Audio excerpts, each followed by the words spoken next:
السلام علیکم ورحمۃ اللہ وبرکاتہ۔ الحمد للہ رب العالمین والصلاة والسلام علی رسولہ الکریم، اما بعد فاعوذ باللہ من الشیطان الرجیم، بسم اللہ الرحمن الرحیم۔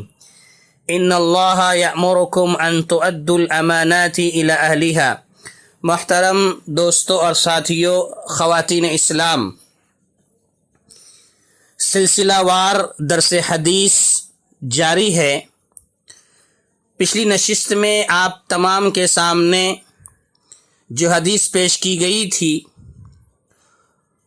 وہ یہ تھی کہ اللہ کے نبی صلی اللہ علیہ وسلم نے بیان فرمایا ہے کہ منافقین کی 4 نشانیاں ہیں، 4 خصلتیں ہیں۔ اس پر گفتگو ہوئی اور ہم نے وعدہ کیا تھا کہ انشاءاللہ ایک ایک نشانی پر مختصر سی گفتگو ہم کریں گے۔ تو سب سے پہلی نشانی منافقین کی جو بتائی گئی وہ یہ کہ اذا اؤتمن خان، کہ منافق کی نشانیوں میں سے یہ ہے کہ جب وہ امانت رکھتا ہے یا اسے امانت دی جاتی ہے تو اس امانت میں وہ خیانت کرتا ہے، اسے پوری طرح ادا نہیں کرتا، امانت میں انصاف سے کام نہیں لیتا، جبکہ ہم اور آپ اس بات کو اچھی طرح جانتے ہیں کہ دین اسلام جس کے ہم ماننے والے ہیں، اس دین اسلام میں امانت اور دیانت داری کی بہت زیادہ اہمیت ہے، اور یہ امانت انسانیت کی بنیاد ہے، اساس ہے۔ اس کے بغیر نہ تو زندگی کے معاملات صحیح ہوں گے اور نہ ہی آپسی اتحاد کی فضا قائم ہوگی۔ انتشار ہو جائے گا، افتراق پیدا ہوگا۔ اگر امانت داری نہ ہو، امانت کا پاس و لحاظ نہ ہو تو یہ سمجھ لیجئے کہ انسانیت سسک کر رہ جائے گی، انسانیت دب کر رہ جائے گی۔ میں آپ کو بتانا چاہ رہا ہوں کہ امانت کی کتنی زیادہ اہمیت ہے شریعت اسلامیہ میں، دین اسلام میں۔ اس کی اہمیت کا اندازہ ہم اور آپ اسی سے لگا سکتے ہیں کہ اللہ تبارک و تعالی نے اپنے قرآن مجید کو جس فرشتے کے ذریعے دے کر دنیا میں بھیجا، پیارے نبی صلی اللہ علیہ وسلم کے حوالے کیا، اس فرشتے کی ایک صفت امین بتائی ہے۔ ذی قوت عند ذی العرش مکین مطاع ثم امین۔ جبریل علیہ السلام کی ایک صفت یہ بتائی کہ وہ امین تھے، امانت دار تھے۔ اور اسی طریقے سے جتنے بھی پیغمبر دنیا میں آئے، جتنے بھی نبی دنیا میں آئے، سارے کے سارے نبیوں نے اپنی اس صفت امانت کا تذکرہ کیا، اپنی اس صفت کو ظاہر کیا، اور قرآن مجید بیان کرتا ہے کہ سارے کے سارے نبیوں نے کہا انی لکم رسول امین، انی لکم رسول امین، کہ میں تمہارے لیے ایک امین ہوں، امانت دار رسول ہوں۔ یہ انبیاء کرام کی آواز رہی ہے، یہ انبیاء کرام کی صدا رہی ہے کہ وہ ہمیشہ اپنی قوم کے سامنے، اپنے رعایا کے سامنے، اپنے لوگوں کے سامنے ہمیشہ اپنی اس صفت کو ظاہر کیا۔ اور اسی طریقے سے پیارے نبی محمد رسول اللہ صلی اللہ علیہ وسلم بھی اس اہم اور بنیادی صفت سے متصف تھے۔ خود اہل مکہ نبی اکرم صلی اللہ علیہ وسلم کی نبوت سے پہلے بھی اور بعد میں بھی بجائے اس کے کہ باوجود اس کے کہ وہ آپ کی دعوت پر ایمان نہیں لاتے تھے، اس کے باوجود امین کا خطاب دیا، امانت دار سمجھتے تھے، امین سمجھتے تھے۔ اور پیارے نبی صلی اللہ علیہ وسلم جب مکہ سے ہجرت کر کے مدینہ جا رہے تھے تو اس وقت مشرکین مکہ کی بہت ساری امانتیں آپ کے پاس رکھی ہوئی تھی۔ آپ نے علی رضی اللہ تعالی عنہ کو بلایا، وہ ساری امانتیں ان کے حوالے کی اور کہا کہ دیکھو علی، میں مدینے جا رہا ہوں، ہجرت کر رہا ہوں، یہ مکہ کے فلاں فلاں لوگوں کی، فلاں فلاں سرداروں کی امانتیں ہیں، تم ان کی یہ امانتیں ان کے پاس پہنچا کر تم بھی چلے آنا، یہ امانتیں ان تک لوٹاؤ، اس کے بعد تم بھی ہجرت کر لینا۔